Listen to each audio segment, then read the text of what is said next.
fucking thingamybobs, you know, tripody things that you can wrap around things. They put it on it and just left it running for 10 minutes. Used it as a video.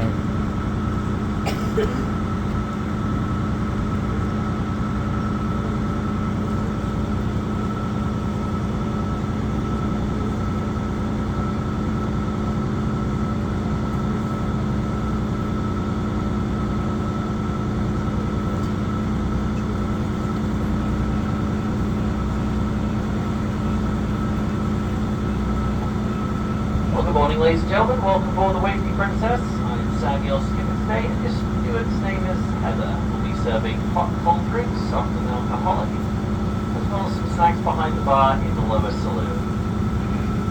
Also like to let everyone know we do have a free binocular hire available from down behind the bar downstairs. Please just ask Heather for a pair and she'll hand you some. Toilets are also both located on the back deck, either side of the stairwell where you board the vessel. And we'd just like to remind everyone the entirety of the vessel is a no smoking and no vaping area. Thank you.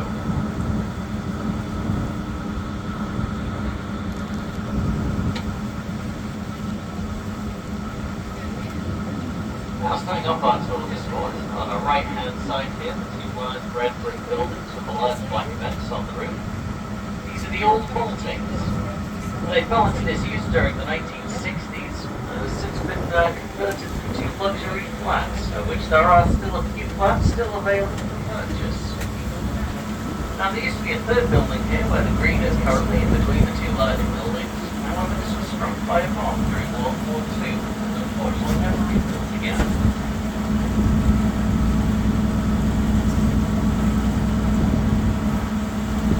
I just passed these two large buildings here. I've got the long, thin building.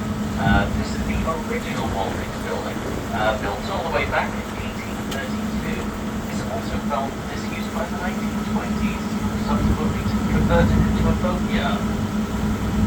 However, more recently, the front end has been converted to a luxury home, and the back end is now a silent factory, where they traditionally hand weave the reeds and bulrushes into various items of crops.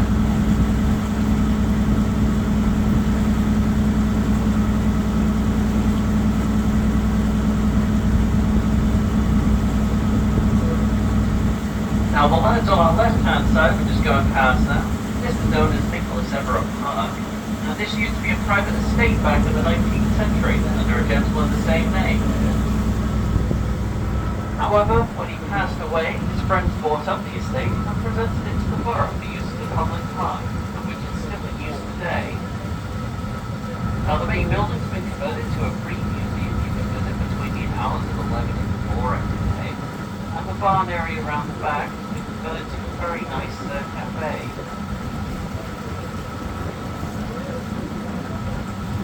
Now the small building at the end of the park, as you probably already guessed, this is the current location of the Oulton Broad Yacht Club, where they host various yachting and powerboat events throughout most of the year. Now you can catch the powerboat racing every Thursday from about 6 p.m. onwards, weather permitting. Now we did just finish hosting the National Championships at the end of last month, and we'll be hosting the World Championships by the end of July as well.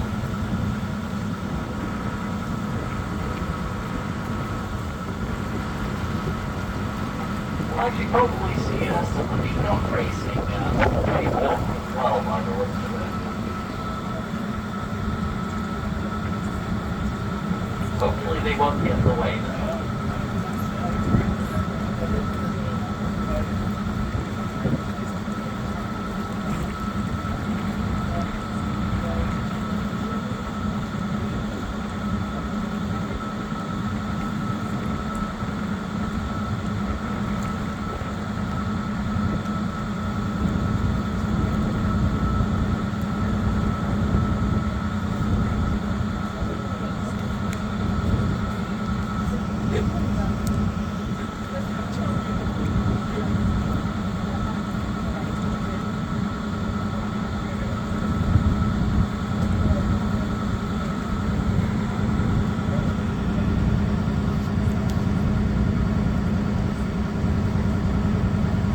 directly ahead of us at the moment, just over the reeds ahead of us, just above all the seagulls, we have a Marsh Harrier in flight, just circling way above the rest of the seagulls that are just above the reeds there.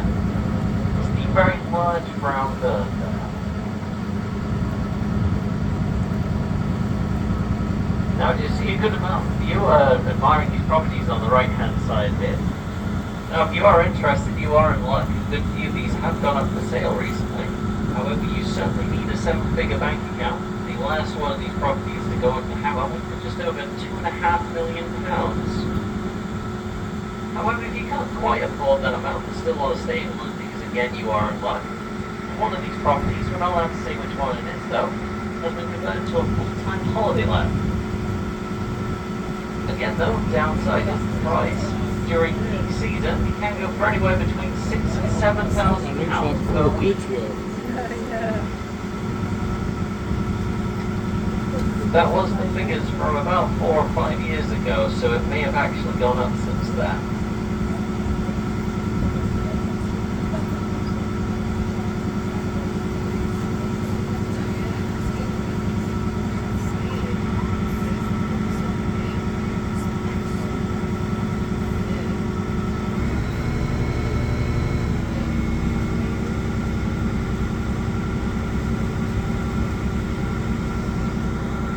Now we're now entering the North Bay of Oulton Broad now, and just on our right-hand side here, the very large red brick property behind the red brick wall here. This is known as Broadlands. Now this used to be the home to the Lord Mayors of the borough for the Oulton Broad and Lowestoft areas. However, more recently it's been converted into a very nice residential home, complete with fishing stages for the guests as well. Looks like we have one of our, notice one of our crested grebes directly on our right hand side, just on the water in front of the pontoon there.